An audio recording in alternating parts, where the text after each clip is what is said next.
सदर अस्पताल में डीएम का औचक निरीक्षण।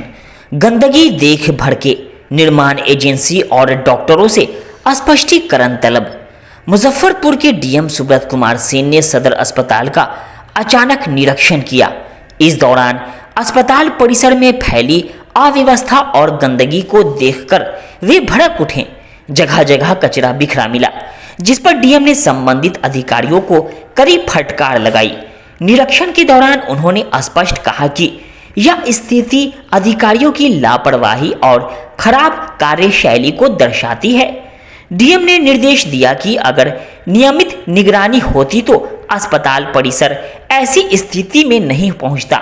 निर्माण कार्य कर रही एजेंसी द्वारा भी कचरा बिना नियम के फेंका जा रहा था। इसे गाइडलाइन का सीधा उल्लंघन मानते हुए उन्होंने एजेंसी से तत्काल स्पष्टीकरण मांगने का आदेश दिया।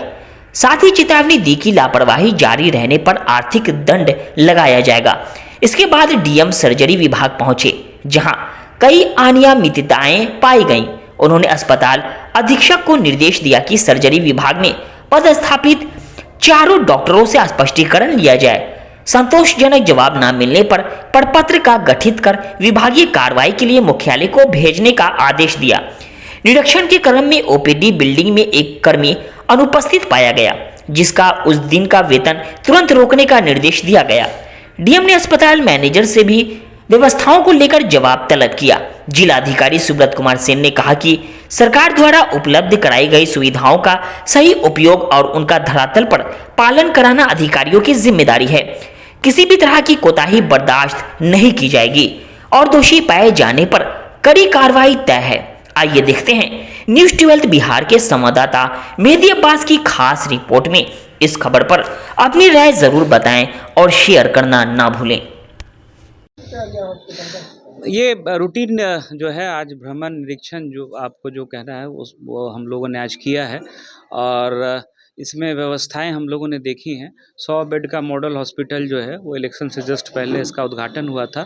उसमें सारी सुविधाएं लगातार जो है प्रदान करने की कोशिश अस्पताल प्रशासन के द्वारा की जा रही है, सुपरिटेंडेंट साहब के द्वारा और सिविल सर्जन साहब के द्वारा। कुछ व्यवस्थाएं जो अभी तक नहीं हो पाई हैं, उसमें जैसे ब्लड बैंक की बिल्डिंग जर्जर है तो उसको मैंने शिफ्ट करवाने के लिए बोला। उसको कुछ BMSICL को संभवतः काम भी करना होगा, तो उसको शिफ्ट कराना है। प्लस जो रेडियोलॉजी वाला जो पूरा डिपार्टमेंट है, चाहे एक्सरे हो या CT स्कैन की सुविधा हो, ये भी अभी दूसरे बिल्डिंग में हो रही है। इसको भी अगर हम लोग वहाँ ले आएंगे तो उसमें भी मरीजों को सुविधा होगी। इसके अतिरिक्त मैंने ये भी कहा है सिविल सर्जन साहब को कि वो अपना ऑफिस इधर शिफ्ट करें। ऊपर बहुत सारे कमरे जो है जहाँ जो ड्रग इंस्पेक्टर्स हैं उनके लिए चैम्बर बना हुआ था, वो लोग अभी दूसरे बिल्डिंग में बैठ रहे हैं। तो सिविल सर्जन साहब के वहाँ बैठने और उनके कार्यालय के वहाँ शिफ्ट होने से जो एक एडमिनिस्ट्रेटिव जो एक मजबूती आती है तो वो भी आएगी। तो उनको मैंने बोला है कि आप टॉप फ्लोर पर जो खाली कमरे हैं कार्यालय के वहाँ शिफ्ट करिए। तो सिविल सर्जन साहब उसको भी शिफ्ट करेंगे। यहाँ 100 बेड का क्रिटिकल केयर यूनिट भी बन रहा है। ये हम लोगों ने अनुरोध भेजा था विभाग को और इलेक्शन से पहले इसमें स्वीकृति भी मिली थी। उसमें जो हम लोग देख रहे हैं कि उसका काफ़ी सारा कचरा और मलबा निकाल करके जहाँ तहाँ एजेंसी के द्वारा फैला दिया गया है। DGM BMSICL से हम लोग इस संबंध में स्पष्टीकरण भी पूछ रहे हैं कि इस तरह की लापरवाही क्यों बढ़ती गई है। इसका तात्पर्य ये है कि उनके द्वारा या उनकी टीम के द्वारा इसका निरीक्षण नहीं किया गया है और जो भी गाइडलाइन है किसी भी वर्क प्लेस पर काम करने की, उसकी अनदेखी की जा रही है एजेंसी के द्वारा। और आगे भी अगर एजेंसी के द्वारा ऐसा किया जाएगा तो फिर उसके ऊपर हम लोग हैवी फाइन भी लगाएंगे। इसके अतिरिक्त कुछ सुधारात्मक बिंदु है, उस पर भी चर्चा हुआ। जैसे प्राइवेट वार्ड बन करके तैयार है, उसका हम लोगों ने राष्ट्र रोगी कल्याण समिति की बैठक में ही हम लोगों ने निर्णय ले लिया था कि 2-3 सरकारी संस्थानों से रेट मंगवा करके और उसमें अनुमोदन प्राप्त करके उसको प्रारंभ कर दें। तो वो कार्य अगले 1 महीने में हो जाए। उस संबंध में मैंने सिविल सर्जन साहब को और सुपरिटेंडेंट साहब को बताया है। सर्जरी जो डिपार्टमेंट है उसकी स्थिति बहुत ख़राब है। 4-4 सर्जन हैं और उसमें बिल्कुल जो है बहुत ही कम काम जो डॉक्टर्स हैं उनके द्वारा किया जाता है। और लास्ट निरीक्षण में भी मैंने ये पाया था कि जो एफिशिएंसी होनी चाहिए, जो रिज़ल्ट होना चाहिए, वो सर्जरी डिपार्टमेंट से नहीं है।